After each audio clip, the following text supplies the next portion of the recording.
Kita beralih ke informasi lain, Roy Suryo CS hari ini kembali menyambangi Mahkamah Konstitusi untuk menyerahkan perbaikan permohonan uji materi KUHP dan Undang-Undang ITE. Dalam permohonan yang diserahkan sebelumnya, Roy Suryo, Rismond, dan Dr. Tifa menguji pasal-pasal pencemaran nama baik karena merasa ada kriminalisasi terhadap penelitiannya terkait keaslian ijazah Presiden ke-7 RI Joko Widodo. Dalam sesi nasihat hakim 10 Februari lalu, Roy Suryo CS mendapat sejumlah masukan dan perbaikannya telah diserahkan ke MK siang tadi. Artefak ya, jadi komponen-komponen yang Jadi alhamdulillah ya hari ini kita menjawab waktu yang sudah dipersyaratkan oleh Profesor Saldi Isra waktu itu. Jadi moga-moga apa yang kami susun dalam 92 poin yang tadi detailnya pasti sudah disampaikan oleh Mas Refli Harun, dalam 10 poin juga petitumnya itu moga-moga akan mendapatkan jawaban yang tegas, karena inilah bukan hanya hak untuk kami bertiga, tapi adalah kami memperjuangkan hak seluruh masyarakat. Di sini kita menguji atau menggugat, Bang? Menguji ya pasal-pasal yang dipakai, diterapkan untuk menersangkakan kami, ya, bahwa kami RRT itu punya background tulisan-tulisan kami ya sebelumnya, terutama saya yang berkaitan dengan digital image processing yang merupakan bagian dari kelompok ilmu yang dinamakan dengan digital forensik. Nah, oleh karena itu kami berharap dengan diujinya pasal-pasal tersebut tidak ada lagi kejadian seperti kami ke depan. Ya, tidak ada.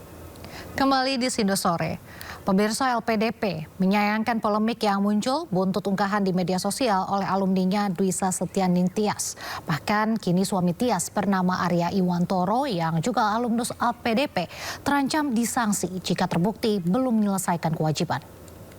Tunggu-tunggu selama 4 bulan ke belakang nyampe juga. Ini paket bukan sembarang paket. Lembaga Pengelola Dana Pendidikan LPDP angkat bicara terkait kontroversi seorang penerima beasiswa Dwisa Setianing Tias yang pamer paspor anaknya yang resmi menjadi warga negara Inggris. Melalui akun Threads resmi, LPDP menyampaikan sejumlah tanggapan.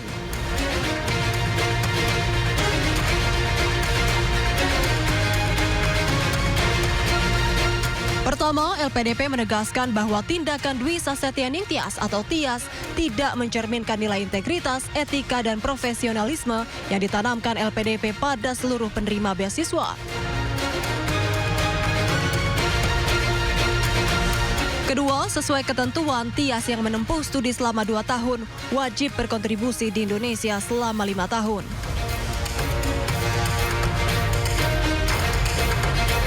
Ketiga, Tias telah menuntaskan seluruh masa pengabdian sesuai ketentuan, sehingga LPDP tidak lagi memiliki ikatan hukum dengan Dwi.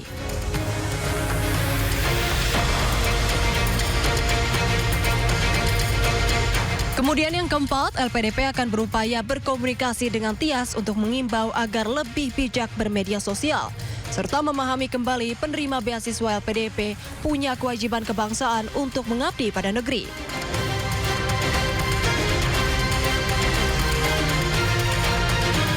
Sementara itu, kelima terkait suami Tias bernama Arya Iwantoro yang merupakan alumnus LPDP diduga belum menyelesaikan kewajiban kontribusinya setelah menyelesaikan studi.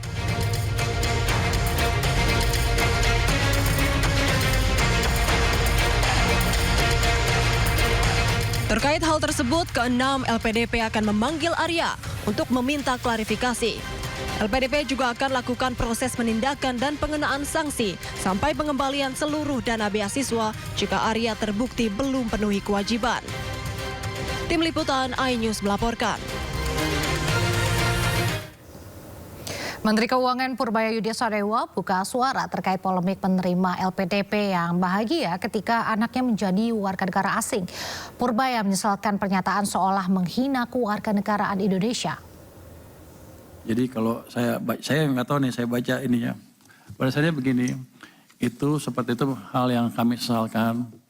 Jadi kami akan menegakkan aturan yang ada di LPDP sehingga yang bersangkutan menyelesaikan tanggung jawabnya LPDP. Tadi sudah bicara dengan dia ya. Jadi ke Pak Bos LPDP, lu apa sih? Jadi Pak Dirut nih bosnya LPDP nih sudah bicara tadi dengan suami terkait ya.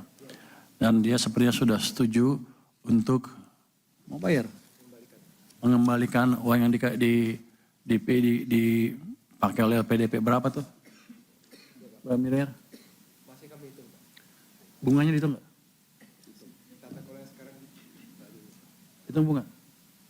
Belum kita masukkan bunganya. Hitung bunganya ya? Siap. Jadi termasuk bunganya loh. Jadi bukan uang dipakai, kan kalau saya taruh uang itu di bank juga ada bunganya kan. Jangan dengan treatment yang fair. Saya harapkan ke depan teman-teman yang dapat pinjaman LPDP, ya kalau mau nggak seneng yang nggak seneng, tapi jangan menghina-hina negara lah.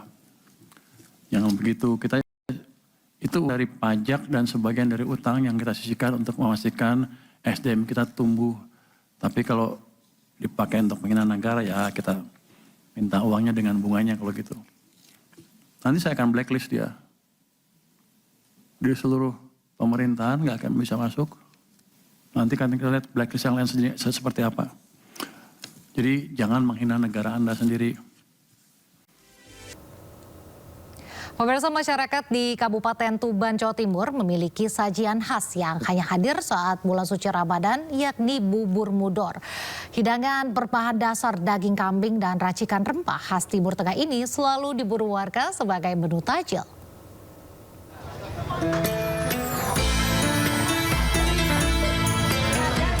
Warga Tuban rela antri berjam-jam untuk mendapatkan bubur mudor.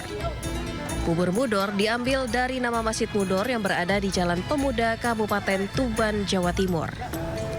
Tradisi berburu bubur mudor telah berlangsung turun-temurun setiap bulan Ramadan.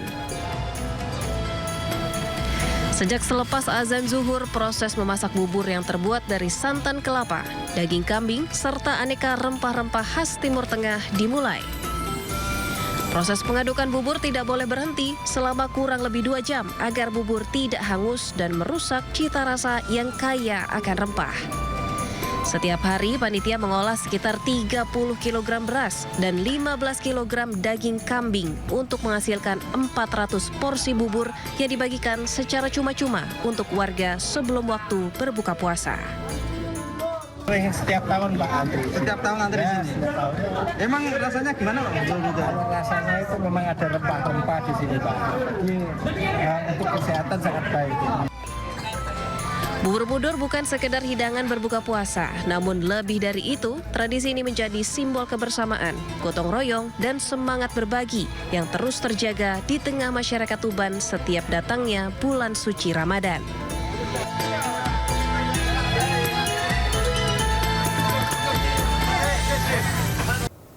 Kita ke informasi berikutnya, pemirsa. Menteri Agama Nasaruddin Umar mendatangi gedung KPK. Kedatangannya untuk melaporkan dugaan gratifikasi penggunaan jet pribadi saat ia berkunjung ke Sulawesi Selatan. Menteri Agama Nasaruddin Umar tiba di gedung KPK pukul 9.30 waktu Indonesia Barat. Nasaruddin Umar mengatakan ia menggunakan fasilitas pesawat jet pribadi saat menjalankan tugas di Sulawesi Selatan.